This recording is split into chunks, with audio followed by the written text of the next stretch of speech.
Welcome to ePathshala. I am Dr. Vishal Jadhav, Associate Professor, Department of Sociology, Tilak Maharashtra Vidya-mitra, Pune. Today we are going to look at a module called Protestant Ethic Thesis. During the 19th century and early 20th century in Germany, Marxism to a great extent had flourished. Marx, who had based his theory on the materialist history of human development, had seen how capitalism was an emergent stage or an emergent phase that had emerged from feudalism, and it had emerged based on the materialist conditions given in human society at that point of time. Weber questioned this thesis and asked if there could be an alternative way of understanding how capitalism emerged in Western Europe. This module will seek to answer that question.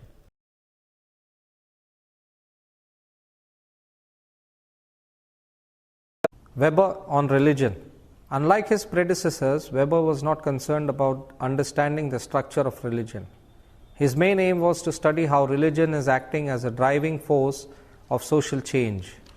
In the Sociology of Religion, at the outset of his study of religion, Weber noted that his study was not to seek the essence of religion, but to study the conditions and effects of a particular type of social action.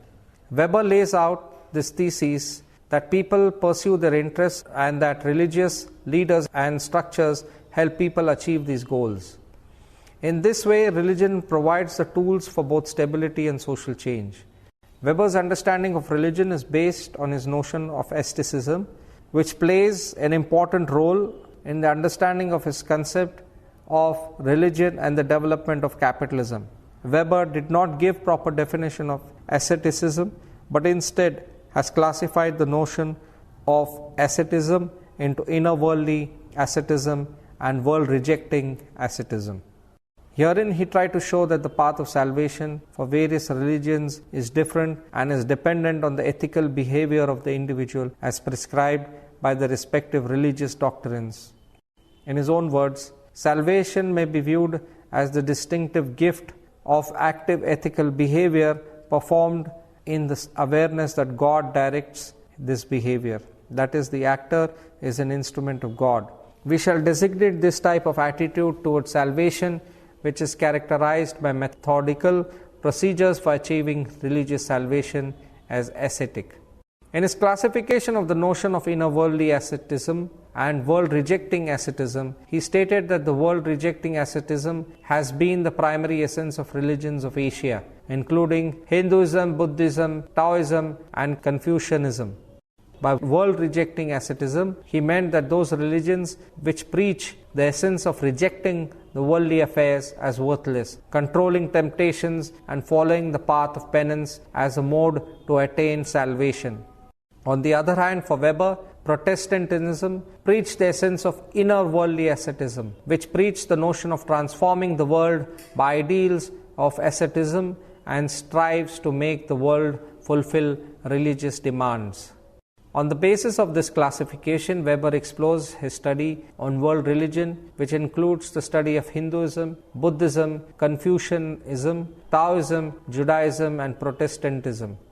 Herein, his main aim was to seek the causal linkage between religion and progress in the respective societies dominated by the aforesaid religious doctrines. Weber wanted to have a comparative view of the causal linkages between religion and growth of capitalist ideology. In this regard, he has studied the economic ethic of religions. Economic ethic of religion refers to the practical impulses of action which are found on the psychological and pragmatic context of religion. Let us have a brief understanding of his study on the world religions. In his study of Hinduism, he stated that this religion prescribes otherworldly asceticisms as the sole path of attaining salvation.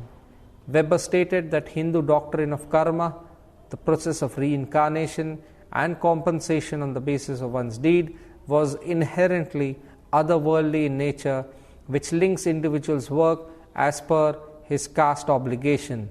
At the same time, this religion celebrates the idea of life after death.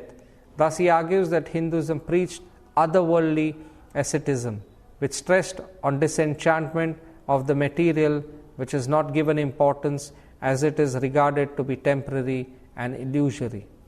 His study of Buddhism stresses that this religion preaches the idea of detachment of material pursuit. For him, Buddhism prescribes the idea of penance and relinquishing world pleasures as the exclusive path of salvation. Thus, again, for him, societies dominated Buddhist religion did not attain economic progress.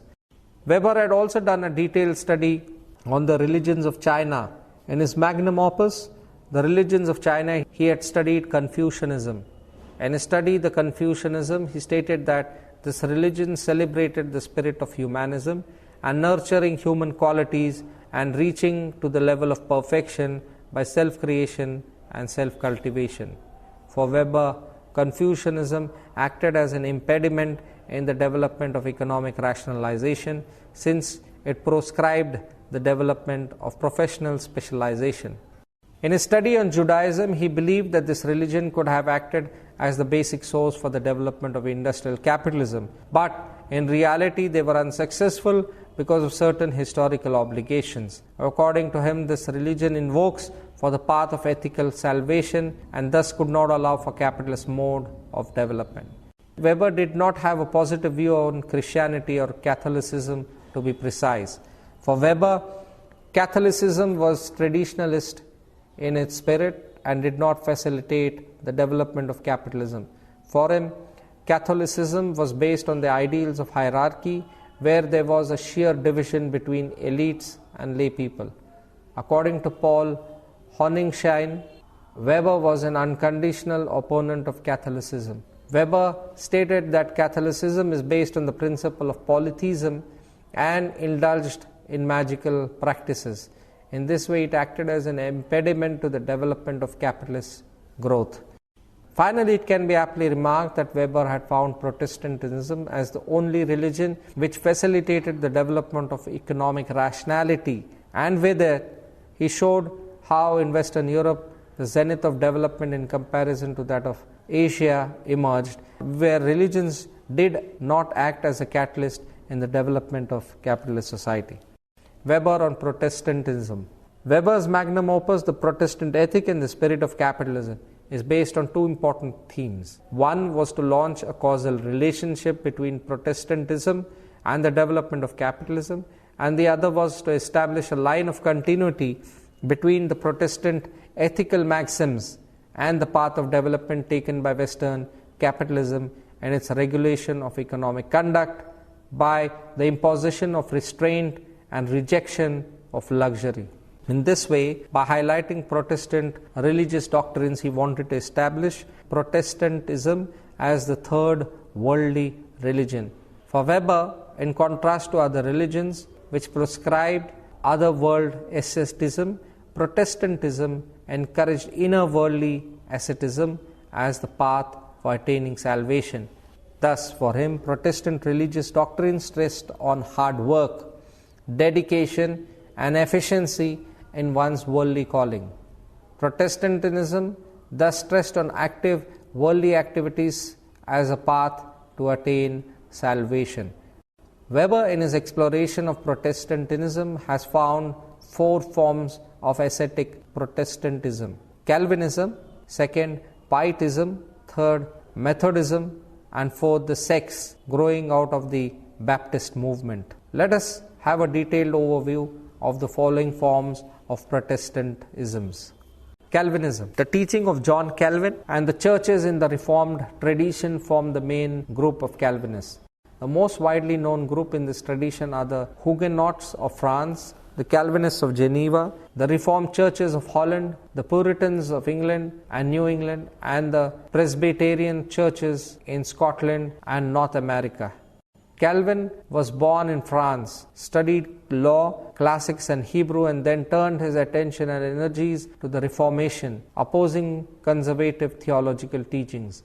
His writings against papacy and arguing for justification by faith alone were influential, and in 1836 he went to Geneva to carry through Reformation work and to write. After disagreements with the people of Geneva, he left, but in 1541 was called back to Geneva, where he constructed a government based on subordination of state to church. Laws and regulations were rewritten so that daily life was subject to church doctrines and practices. While he opposed exploitation and self-indulgence, Calvin favored trade and production and was not antagonistic to capitalism that was developing around him and among his followers. In Scotland, it was John Knox who developed Calvin's idea and helped establish Presbyterianism as the official religion. Knox worked with Calvin and incorporated elements of Calvinist doctrines in Scotland.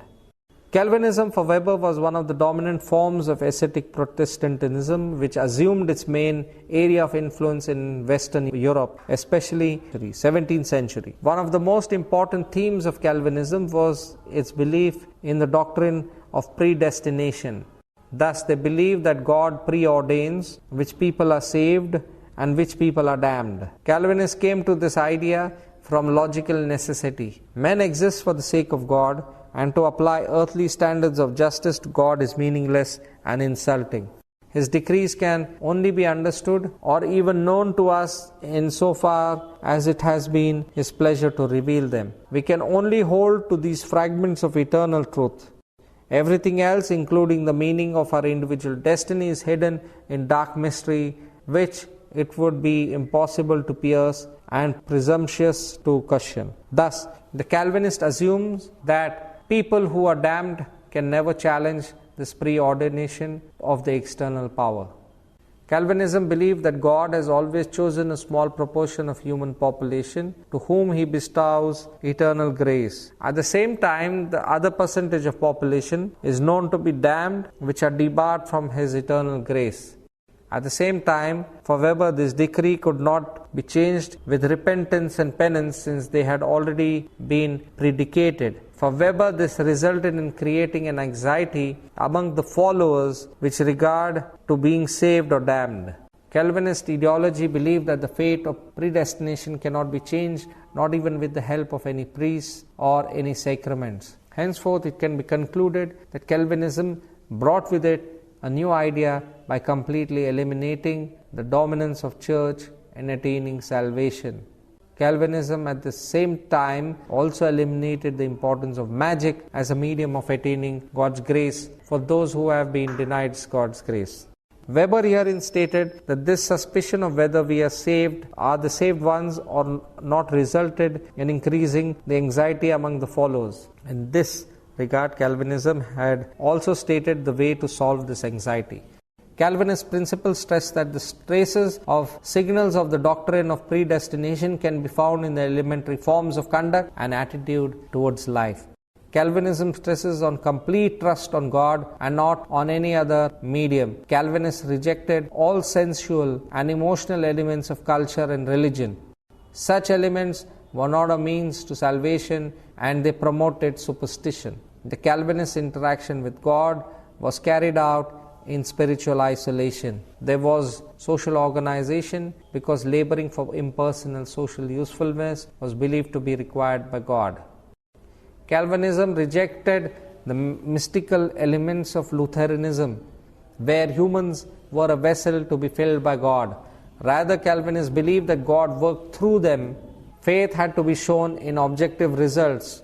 They looked for any activity that increased the glory of God. Such conduct could be based directly in the Bible or indirectly through the purposeful order of God's world. Good work were not a means to salvation, but they were a sign of having been chosen. Weber observes that Calvinism expected systematic self-control and provided no opportunity for forgiveness of weakness. The God of Calvinism demanded of his believers not single good works, but a life of good work combined into a unified system. This was a rational and systematic approach to life. Since people had to prove their faith through worldly activity, Calvinism demanded a kind of worldly asceticism. It led to an attitude towards one's neighbor's sins that was not sympathetic, but rather full of hate, since he was God's enemy, bearing signs of eternal damnation. After presenting the doctrines of Calvinism, Weber turns his attention to the study of other three Protestant religions, where he started with the study of Pietism.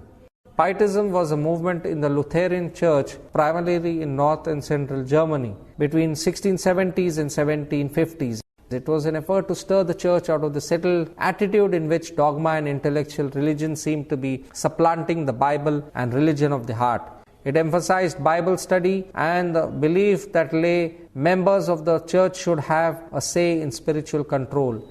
While similar to the Puritanism in having distinctive dress and renunciation of worldly pleasures, its primary aim was to place spirit of Christian living above the letter of the doctrine. This movement was influential on Count Zinzendorf of the Moravian Church and on Kant and Kierkegaard. It was not so much a formal religion as a movement within the church. Weber, in his doctoral thesis, has stated that historically the doctrine of predestination is the starting point of Pietism. Thus, it can be interpreted that Pietism is closely connected with that of Calvinism, since both these forms of ascetics, Protestantism held predestinations as one of their important doctrines. Pietism had a deep distrust on the church of the theologians. They wanted to reduce the importance of the church and the theologians into the social affairs. At the same time, they did not want to form a separate sect, but wanted to live in a community, a life freed from all temptations of the world and in all its details dictated by God's will. In this regard, they look for signs of rebirth in their daily activity. Weber also notes that some Pietists were more emotional and adopted many Lutheran doctrines approaches. So Pietists were not as systematically ascetic in their approach to daily life.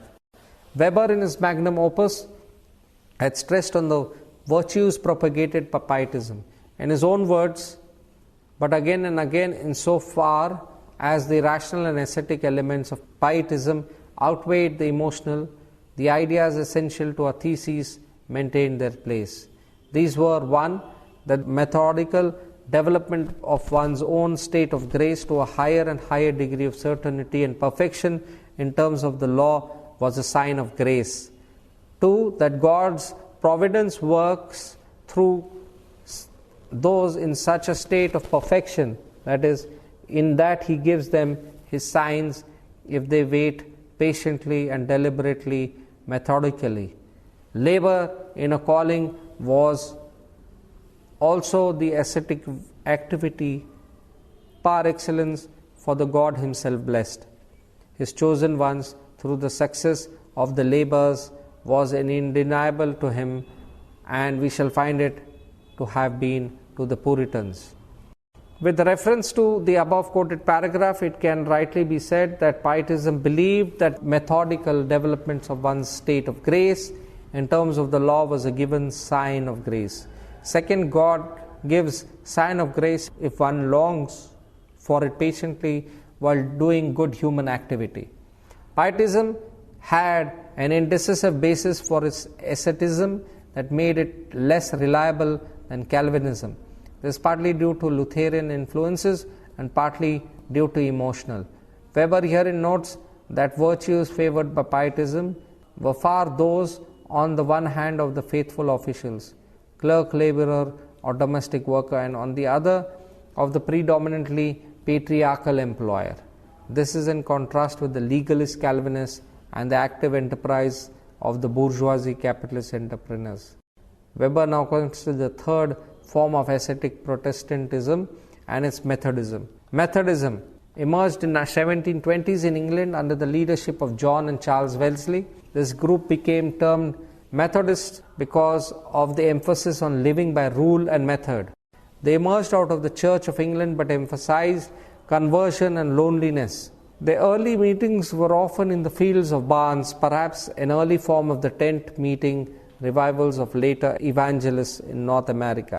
There are various branches today with some churches calling themselves Methodist. Methodism for Weber represented a combination of emotional yet ascetic religion with an increasing indifference to Calvinism's doctrinal bias.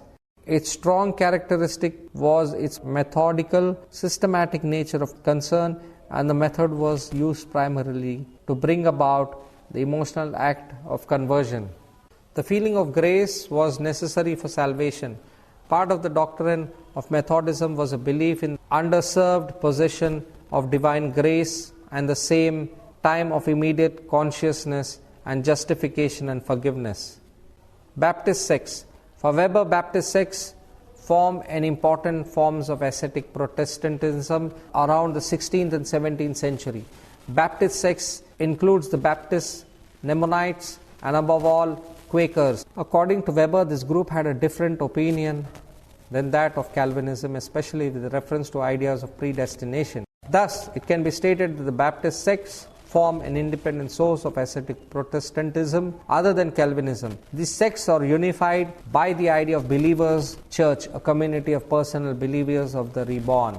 They believed that salvation can be reached through individual revelation, and one had to wait for the Spirit and avoid sinful attachments to the world. Weber notes that these doctrines form an independent basis for Protestant asceticism.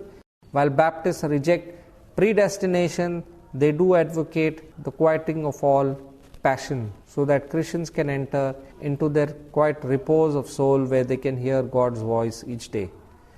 Through the detailed work on various forms of ascetic Protestantism, it can be aptly stated that from Weberian understanding that Protestants agreed that salvation could not be guaranteed by magical sacraments, confessions, or individual good works. What was needed was a form of proof that would satisfy Christians about their status. For the Protestants, this matter pertained to individuals, not to monasteries or the church. Weber's link between Protestantism and capitalism. Weber's magnum opus has always been centered on the theme of link between development of Protestantism and capitalism.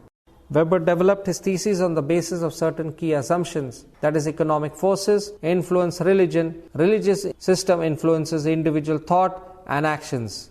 Religious ideas have been the unique effect to rationalize the economic sector. Protestantism as a value has proved to be conducive to economic development. Non-Western religious ideas acted as impediments in the development of rationalization and economic development. Weber, in his study on world religion, has classified all religion into world rejecting asceticism and inner worldly asceticism. Here he concluded that Protestantism can be regarded as an inner worldly religion. While dealing with Protestantism, he deals with its ideal and found that uncertainty of whether they were the few ones to get salvation has been one of the reasons for the people of this religion to work diligently, which was the only way to uncover the sign of salvation. Thus, in sum, Calvinism as a religion acts as a direct link to intense world activities and champions hard work. To conclude then, unlike Marx, who believes that economic systems define human history and the stages of human development,